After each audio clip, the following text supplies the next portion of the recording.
Assalamualaikum warahmatullahi wabarakatuh. Gimana kabar hari ini Ananda-anandaku sekalian? Alhamdulillah, luar biasa, bersemangat. Allahu Akbar, Allahu Akbar, Allahu Akbar. Ya Alhamdulillah, pada hari ini kita masih diberikan kesempatan untuk menuntut ilmu, walaupun kita masih belajar melalui daring, tapi tidak mengurangi semangat kita untuk terus bersemangat menuntut ilmu. Dan kita berharap semoga virus corona ini, COVID-19 ini segera bisa berakhir dan kita bisa berjumpa bertatap muka kembali dalam pembelajaran. Pada pembelajaran kali ini kita masuk pada tema 8, daerah tempat tinggalku, subtema 1, lingkungan tempat tinggalku, pembelajaran 3. Adapun tujuan pembelajaran kita, yang pertama adalah menjelaskan jenis pekerjaan penduduk berdasarkan tempat tinggal. Kedua, menjelaskan amanat dalam teks fiksi, dan yang terakhir menjelaskan karakteristik individu dalam keluarga. Tama bertempat tinggal di Pontianak, salah satu kota di Kalimantan Barat. Pontianak yang terkenal dengan kota Khatulistiwa. Selain terkenal akan tugu Khatulistiwanya, Pontianak juga dilalui oleh sungai terpanjang di Indonesia, yaitu Sungai Kapuas dan Sungai Landak, yang kemudian diabadikan oleh pemerintah daerah setempat sebagai lambang kota Pontianak. Kebanyakan masyarakatnya memata pencaharian sebagai petani dan pedagang. Pertanian meliputi ubi, lidah buaya, ubi, dan sayur mayur. Pontianak juga menjadi salah satu penghasil pisang, nanas, dan nangka. Lingkungan tempat tinggal yang berbeda-beda mempengaruhi mata pencaharian yang berbeda-beda pula. Penduduk yang tinggal di dataran tinggi mempunyai mata pencaharian yang berbeda dengan penduduk yang tinggal di dataran rendah. Perhatikan jenis-jenis mata pencaharian di bawah ini. Mata pencaharian penduduk di daerah pantai yaitu nelayan, petani tambak, pedagang, petani garam, dan pengrajin. Mata pencaharian penduduk di dataran rendah yaitu buruh, petani, pedagang, dan peternak. Mata pencaharian penduduk di dataran tinggi yaitu petani, peternak, pedagang, dan pekerja perkebunan, misalnya teh, kopi, dan cengkeh.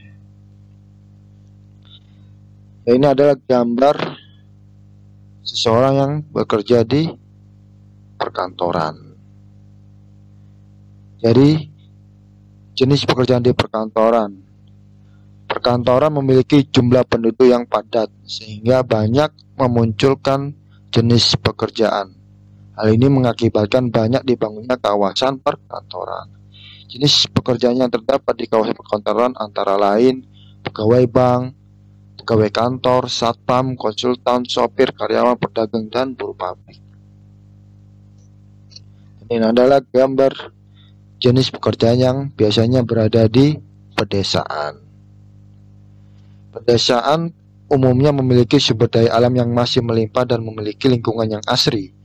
Banyak penduduk desa bekerja dengan memanfaatkan sumber daya alam yang tersedia. Misalnya, penduduk pedesaan yang tinggal di dataran tinggi umumnya bekerja sebagai petani dan peternak, sedangkan penduduk pedesaan yang tinggal di daerah pantai umumnya bekerja sebagai nelayan. Dan diantaranya juga adalah petani, peternak, perajin, pedagang, buruh tani, dan perkebunan.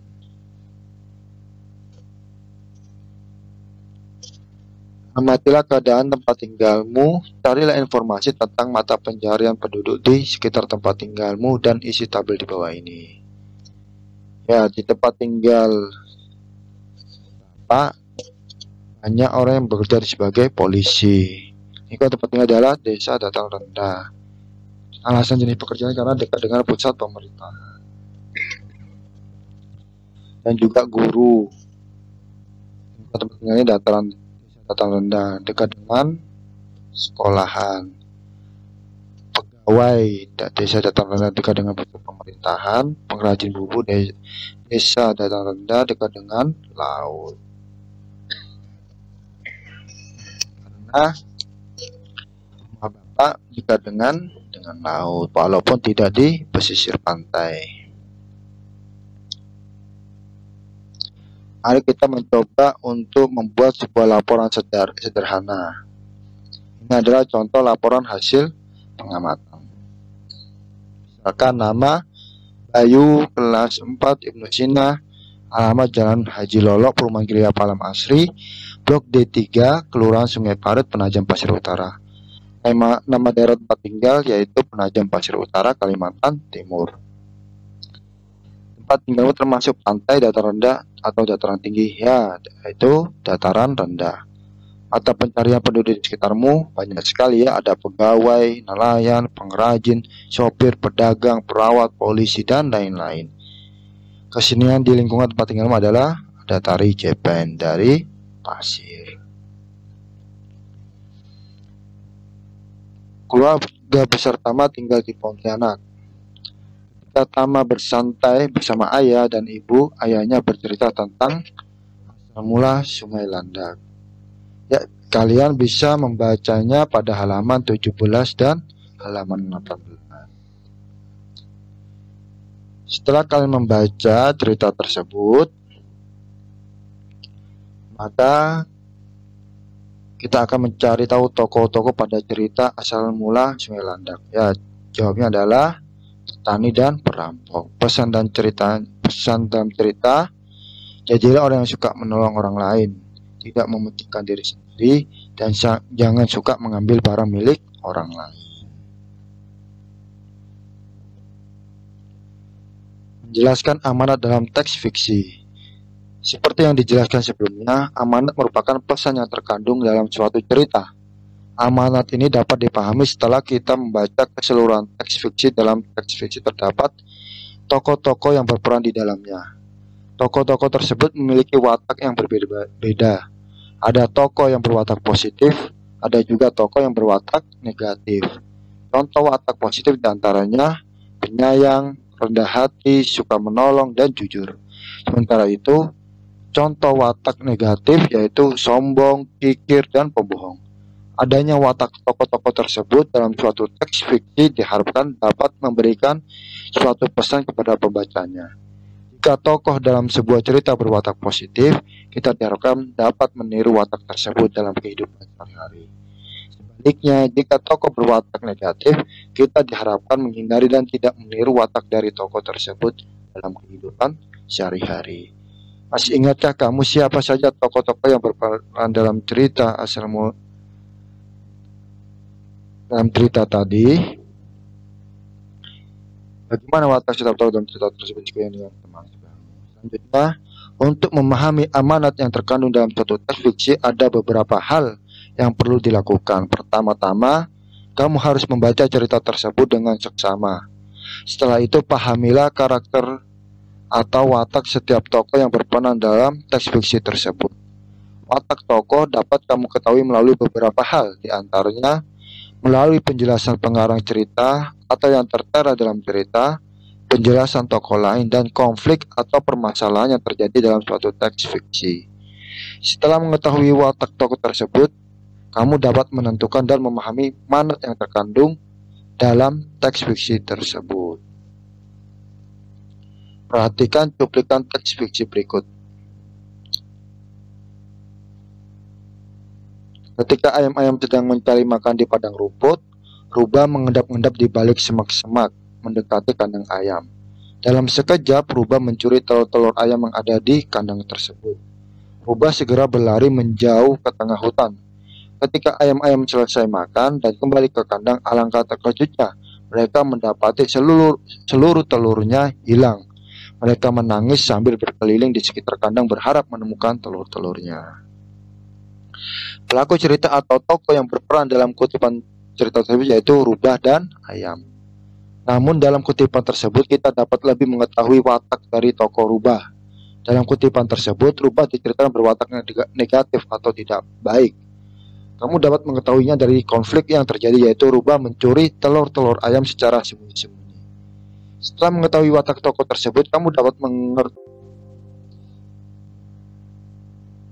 Setelah mengetahui watak tokoh tersebut, kamu dapat mengerti amanat yang terkandung dalam kutipan cerita tersebut. Amanat yang terkandung dalam cerita yaitu janganlah kamu mengambil barang milik orang lain tanpa izin seperti Rubah.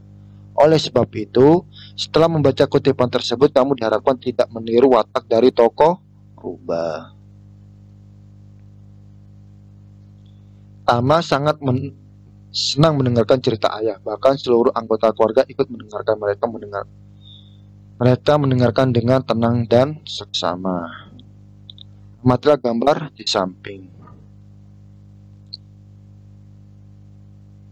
Ya, tulislah keberagaman yang terdapat pada gambar di samping, yaitu keberagaman berupa karakteristik individu berupa keragaman fisik, yaitu dari gambar tersebut kita bisa melihat Tama dan ibunya berkulit putih dan berambut lurus, sedangkan ayah Tama dan adiknya berkulit hitam. Rambut ayah Tama keriting dan adiknya berambut lurus seperti Tama. Keragaman artinya bermacam-macam atau berjenis-jenis. Keragaman yang akan kita pelajari adalah perbedaan yang dimiliki oleh setiap individu. Jenis-jenis keragaman pada individu adalah seperti di bawah ini. Pertama, keragaman fisik meliputi jenis rambut, warna kulit, tinggi badan, dan berat badan.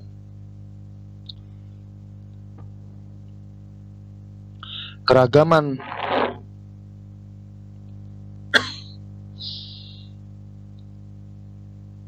kegemaran meliputi berenang, melukis, menari, membaca, dan lain-lainnya. Keragaman sifat meliputi sabar, pemarah, pendendam, dan lain-lainnya. Terciptanya persatuan dalam suatu negara akan menjadikan rakyatnya nyaman dan tentram dalam bekerja, ilmu, melaksanakan ajaran agama, dan sebagainya. Agama Islam melarang umatnya bercerai-berai dan mengajarkan untuk membina persatuan sebagaimana firman Allah dalam surah Al-Hujurat ayat ke-13. A'udzubillahi minasyaitonirrajim. Ya ayyuhan nasu inna khalaqnakum min zakarin wa unsa wa ja'alnakum syu'uban wa qabaila lita'arafu inna akramakum indallahi atqakum innallaha 'alaikum khabir. Artinya, hai manusia, sesungguhnya kami menciptakan kamu dari seorang laki-laki dan seorang perempuan dan menjadikan kamu berbangsa-bangsa dan bersuku-suku supaya kamu saling kenal mengenal. Sesungguhnya orang yang paling mulia di antara kamu di sisi Allah ialah orang yang paling takwa di antara kamu. Sesungguhnya Allah Maha mengetahui lagi Maha mengenal. Salah satu kebesaran Allah SWT menciptakan manusia beragam supaya saling mengenal. Jadikan keberagaman sebagai jalan kita menjadi manusia yang bertakwa. Sekian untuk pembelajaran kali ini, semoga bermanfaat. Sudah cukupkan. Assalamualaikum warahmatullahi wabarakatuh.